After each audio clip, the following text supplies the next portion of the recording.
Welcome to my channel, where there are interesting and equally sensational stories.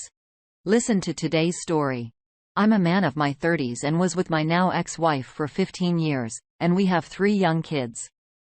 We had been together from 21 years old to 37. Being in my early 20s when we had first started dating, I ignored the huge red flags that she had cheated on her ex-boyfriend whom she had lived with for several years. She even had a threesome with 2 guys while she was at work. She stated she just wanted to feel wanted. My instincts were telling me different, but I stayed and tried to put it behind me. I was young and naive and assumed that, sure, we all make mistakes in life. Stupidly, I would later go on to ask her to marry me, and I knew I had a gut instinct telling me to not do it.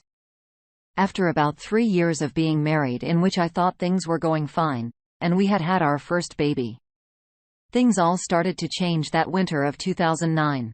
She started going to her friend's house a lot more. Then she started sneaking out of the house in the middle of the night. We would go to bed at say 10 p.m. and I would wake up at 1 a.m. and she was gone and the car was gone. She would return around 4 a.m. or so. This went on for months. I would call her phone and no answer. She had also started smoking and drinking. She had never been a drinker, but suddenly started. I was also in the middle of going into the military. We were arguing and fighting all the time as well. Where the hell was she going and what was she doing? I would phone and text her and no reply. She started smoking. She started smoking weed and drinking. I then left for basic training and 5 weeks into training, she tells me on the phone that she is pregnant.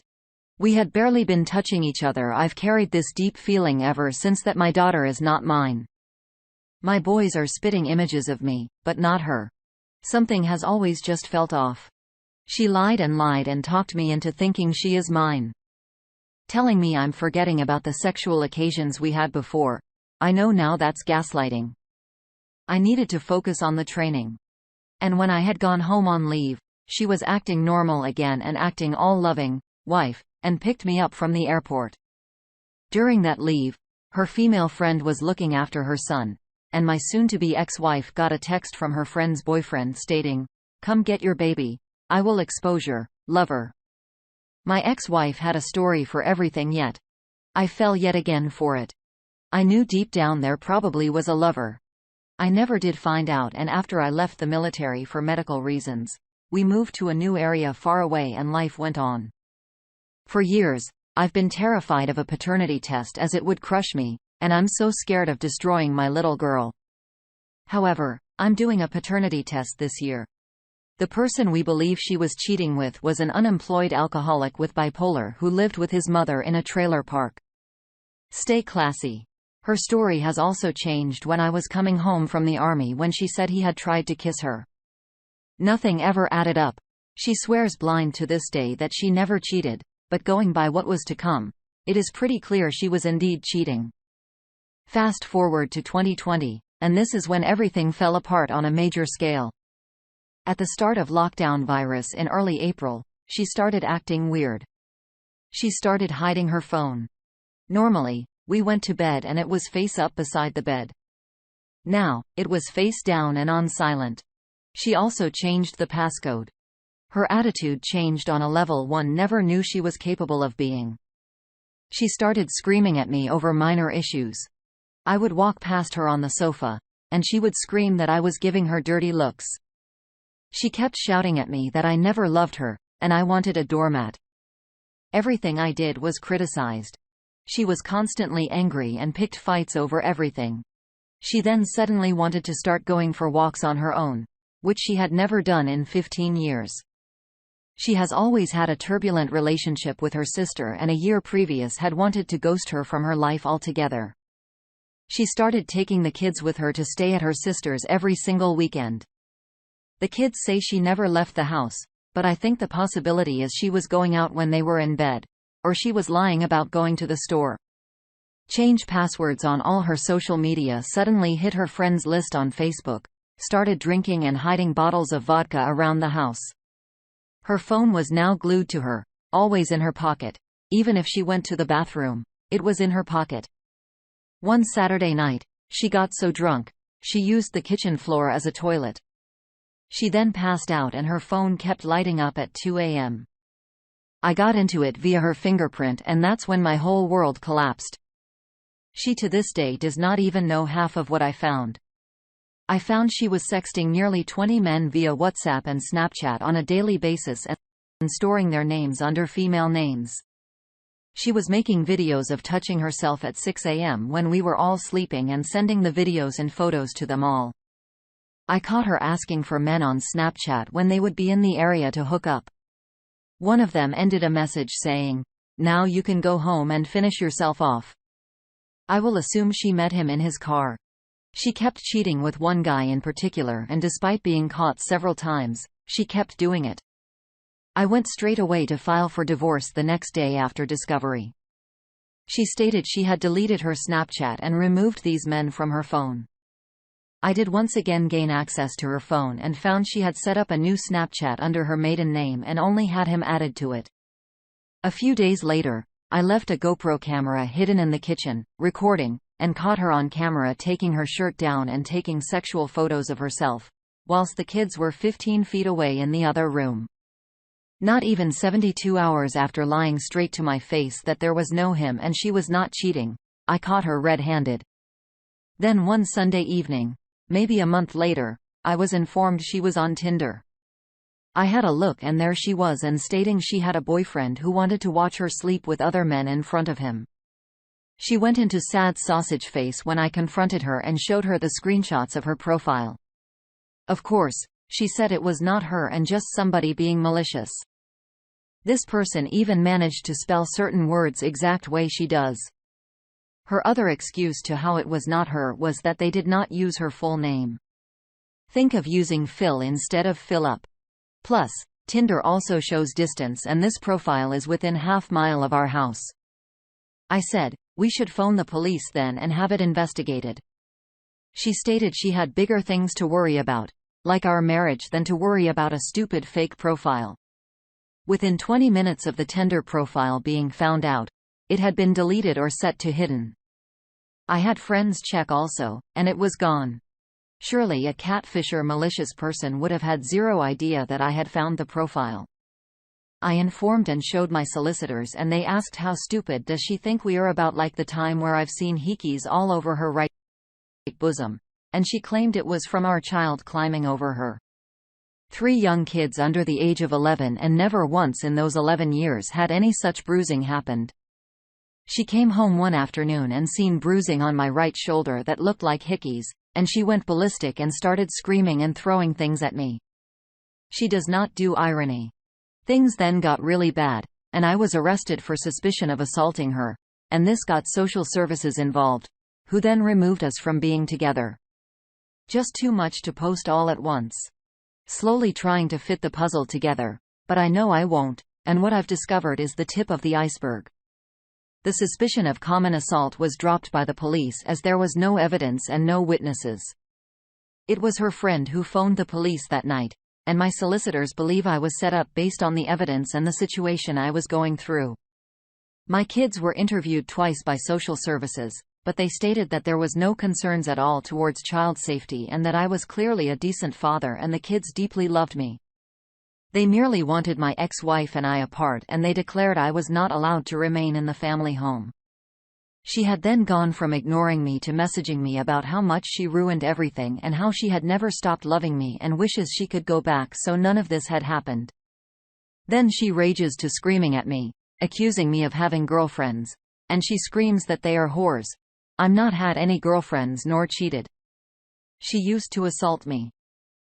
Would grab me by the balls and dig her nails deep into me that it caused pain for days, and then get right in my face and tell me that if I even looked at another girl, she would cut my manhood off so I could never get it up again. Irony was she did these assaults whilst herself was cheating. 2 weeks before Christmas, she turned up at the house unexpected and assaulted me by punching me in the chest over and over and screaming, "You're mine. You're mine." She even admitted to this assault via WhatsApp and promised that if she came over for Christmas Day with the kids, that she would not hit me. At Christmas, she tried to sleep with me. She even lied about the school therapist, stating my 9-year-old daughter was bipolar. I spoke to the therapist on the phone and she stated she did not at any point mention bipolar as she has not qualified so forth to even say such a thing. I ended up classed as homeless and now have my new home and my now ex-wife as of 5 weeks ago after the divorce hearing was granted for adultery. Stated you've come out smelling of roses on the day I sadly bumped into her while moving. How having 15 years of my life, losing my home and my kids, counts as smelling of roses is beyond me. I should also mention that social services at no point met with me nor spoke to me to hear my side of events. They just automatically took her side and removed me from the home. That day, she cried and said how she wishes we could go back and for none of this to have happened. Then a week later, she turned to awful rage upon receiving the court letter about the time and date for the divorce hearing. States she threw out the items that belonged to myself that she had asked for me to leave. We are now in a situation of potential parental alienation as I receive 0 updates on the kids, no calls, no messages, no contact at all. She had previously promised that she would provide updates, calls, and photos so forth on a regular basis, but sadly, that has not materialized and she now states that she should not have to chase me. I'm aware of via my soul sitters that this can be a common form of abuse after divorce. I've been reading this group for months now, and the one thing I truly believe is that there are no second chances. Cheaters will try and hide the cheating better. They will lie, gaslight, blame shift, and set you up in extreme cases. What I've wrote above is only the tip of the iceberg as to what had been going on. I'm proud of myself for having divorced her. Let's get a couple comments from the peanut gallery. Crix068 says your worst enemy is your own passivity. Don't get me wrong. A cheater is gonna cheat no matter what. But all the other abuse comes from her knowing you would do nothing about it. I recently watched a clip from Season 1 of Vikings the other day. It was the scene where Ragnar Lothbrok and the other Vikings came across the monks. I know how easy it was for them to massacre them and steal what they wanted as these men had neither the means nor ability to defend themselves from this attack. It's a theme that has played out from the beginning of time. Being passive has never helped anyone. Standing your ground and being assertive has. Our next and last comment comes from Condor 90046. As one service member to another, thank you for your service. Now, I'm going to tell you what I learned about relationships in my 12 years of service. You and I could go on for hours about what we have witnessed with infidelity concerning significant others and deployed teammates. I have seen the toughest of men break down and sob uncontrollably finding out about what was going on back home. My team had to physically restrain a member who was packed and going AWOL. To confront his wife and probably inflict great bodily harm on the affair partner that probably had no idea he was coveting the wife of one of the baddest ass operators I've ever known in my career. I took a pretty good shot to the ribs, but we calmed him down and made him see reason. How did she get caught? The dumbass was going to do her nightly Skype call with him and set it all up, and unbeknownst to her, my teammates, who has always been very punctual, signed on 5 minutes early, and she had already hit connect and waiting. He connects and there she is giving the affair partner a goodnight kiss right in line with the PC camera. So instead of him destroying his career, he filed for divorce instead. No kids, so a wife of our little family went over with another and told her husband knew. And if she were smart, she would pack her worthless ass up and move out of base housing before the end of the employment. She did. I don't know why many of us men have a savior complex, or white knight syndrome, but we do. We think we can take a fractured soul of a woman and show her that everything will fall into place after a year with us. I've tried it twice in my life, and the only result was losing a little bit of my soul twice. And being in the military just made it easier for them to make the bad choices they have been making all their lives. I will leave you with this. There is nothing you can do that will change this woman. All the love and kindness cannot and will not exorcise the demons that possess this woman's soul. The only thing it will cost is yours. This is years of therapy, and she's going to have to want to do the work and face those demons. Godspeed.